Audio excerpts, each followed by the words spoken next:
Welcome back to the GSMC Baseball Podcast, brought to you by the GSMC Sports Network. We're going to go into our second segment here, but before we do that, I'd like to ask you again to please like and follow the show. We do get a number of questions from viewers, so to ensure that your question does get run in the air, please use the link gsmcpodcast.net. Really does help the show, and it really does mean a lot. So thank you so much for that, and let's get back into our second segment here of the day. All right, so we just talked about AO games and recapping them from yesterday and the action that went on.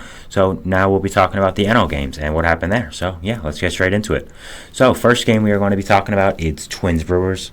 A really interesting matchup here of two teams off to nice starts this season. Milwaukee is undefeated, so let's see if they can stay that way. Bottom of the second now, Jackson Chourio hits an RBI single in his first at-bat with the home crowd in Milwaukee, scoring Rhys Hoskins, making it 1-0 Milwaukee early.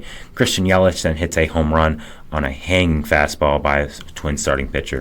It was right down the middle. I was actually watching this game, so yeah, it was a pretty horrible fastball. If you watched the Brewers-Twins game yesterday, you know what I'm talking about. But wow, it was really bad. So then in the same inning, we had Bryce Terang hitting an RBI double, scoring Rhys Hoskins, making it 3-0 Milwaukee early in the bottom of the third.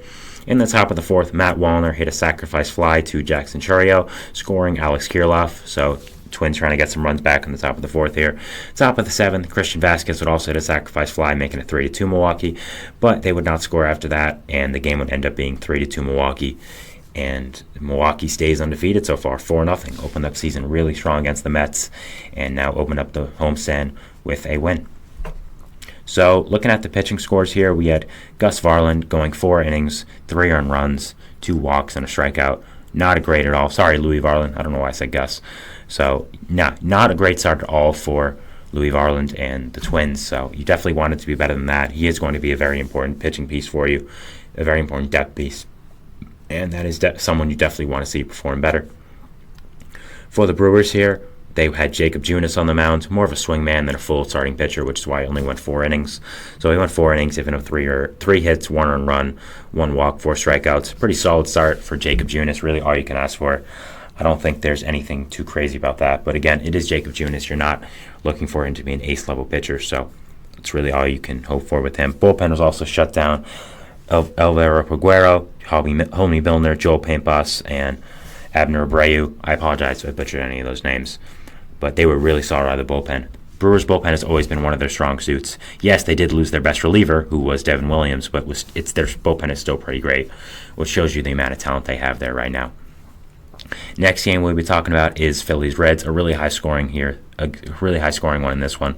Bryce Harper had yet to have a hit this season. Well, that changed in this game. Bottom of the first at-bat, hits a home run on a fly ball, making it 1-0 Philly to start. Top of the third, Will Benson answers back with an RBI double, scoring Tyler Stevenson, tying the game up at 1.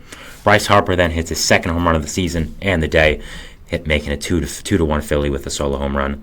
Bottom of the sixth here, Bryson Stott reached on a fielding error by Ellie De La Cruz, scoring Trey Turner. So, nice job by Philly to capitalize on that and make it 3-1 early. Then, bottom of the seventh is where everything came crashing down for Cincinnati. Kyle Schwarber hit an RBI single, and with the bases loaded, Bryce Harper hit his 3rd hit of the season, and his 3rd home run of the season, and his 3rd home run of the day. A grand slam, scoring Johan Rojas, Kyle Schwarber, and Trey Turner, bringing the house down, making it 8-1 Philly. And the Reds had no answer after that. They scored some, but it was irrelevant after that. So an amazing game by Bryce Harper to really bounce back. He had a rough couple of first games, but I think it's showing everyone that these are only the first games of the season. People are rusty. Do not make any takes on the first games of the season. Mets fans, don't do it. I know you want to because we don't have any wins, but you can relax. It's okay. Lindor doesn't have any. Lindor has like 1 hit. I understand, but it's going to happen. Okay, you got to be patient. I think Harper's showing that. As I said, the Reds scored some more runs, but it was just an exercise in futility at that point. Top of the 8th, Jonathan India reached on a throwing error by Alec Boehm, scoring Tyler Stevenson, making it 8-2. Brandon Marsh would hit some more insurance would get some more insurance for the Phillies, hitting a solo home run, his 2nd of the year, making it 9-2 Philly. Spencer Steer with an RBI single, making it 9-3, and Nick Martini would hit a sacrifice fly, making it 9-4. But again, didn't matter, as the Phillies would be already winning this game 9-4. So for the Reds, they had Graham Ashcraft going. He was really good, honestly, going six innings, only 2 earned runs, 1 walk, 5 strikeouts. So it was really solid. Just the bullpen was not great for him. Brent Suter, was not good in one of his first appearances for the Reds. For the Phillies, they had going Spencer Turnbull, 5 innings pitched, 3 hits, 1 run, no earned runs, 7 strikeouts, no walks. A really, really strong start for him. Guy who's going to make a lot of starts for them with the injury to Taijuan Walker. So that's really all you can ask for, that and more. You then had here, coming out of the bullpen, you had Ricardo Pinto, who was just caught up the day before, got an Uber to the stadium, got there in the 4th inning, said hi to the manager, then went out for 4 innings and got the save. So an incredible story there. Maybe the guy can be a big part of the Phillies bullpen going into the year. But yeah, just a really, really nice story there. These are always guys you want to root for to win. And just a really nice story there for the Phillies to able to get that guy in the game and for him to perform that well as well. Next, we have the game of Cubs-Rockies. The Cubs are off to an okay start, trying to get over 500, and the Rockies were 1-4 before this game. So let's see what can happen with this. Bottom of the first, Seiya Suzuki opens up the scoring very easily with a 2-run homer. Bottom of the second now, Nick Madrigal hit an RBI single, scoring Garrett Cooper, making it 3-0. Then Christopher Morel hit a home run, making it 4-0. Then Nick Madrigal hit an RBI double, making it 6-0.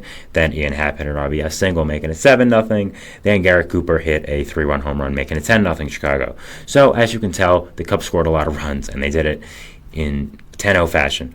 Michael Toglia tried getting some insurance for Colorado in the top of the 7th, hitting his first home run of the season, making it 10-2. But Cody Bellinger would answer back with a 2-run homer of his own, making it 12-2. So, yeah, a really strong hitting performance by the Cubs bats. I think that they have a really strong core there in place, and it's really all you can hope for if you are a Cubs fan, these players performing this well. So, really strong outing by them. Kyle Freeland is so bad. I mean, this guy's so bad now. 3 innings, 3 1/3 innings pitched, 7 earned runs, 3 walks, 2 strikeouts, more walks than strikeouts, giving up 2 home runs. So far in the season now, he has 5.2 innings pitched in 2 games, and it's a 27 flat ERA. This guy's been so bad. I mean, wow. Wow, has he been bad. This is a guy I thought had a lot of potential a few years ago. No, he does not. Oh, man, he's been bad. Not to dog on him, but man, oh, man, the Rockies are not good. Next game we are going to be talking about is Cardinals-Padres. We jump into the bottom of the second here. Luis Campusano hitting an RBI single, scoring Jerks and Profar, making it 1-0 San Diego early. Mason Wynn would then answer back with a sacrifice fly, tying up the game 1-1. Tyler Wade would then hit an RBI double for San Diego, making it 2-1. So they would take the lead there. Nice job by Tyler Wade, who's had a really strong start to his season, honestly, with San Diego. Was a guy a lot of people made fun of back when he was with the Yankees. But has been a solid player for San Diego so far, so that's really all you can ask for a guy like him. Top of the 6th, Wilson Contreras would take the lead for the Cardinals with a 2-run homer, scoring Brendan Donovan. And in the top of the 8th is when it would all blow open for the Cardinals. Nolan Arenado would reach on a fielding error by Tyler Wade, making it 4-2. And Ivan Herrera would hit a sacrifice fly, making it 5-2. And the Padres would not score another run, making the final score 5-2 St. Louis. So a really strong win here by St. Louis. For them, they had Miles Michaelis on the mound. He went 6 innings, giving up only 2 runs, and only 4 strikeouts, though, as well, but still only 2 runs against this lineup in 6 is pretty good.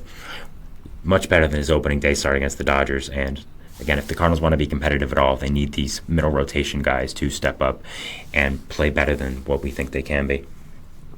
Next, for the Padres, they had Yu Darvish on the mound.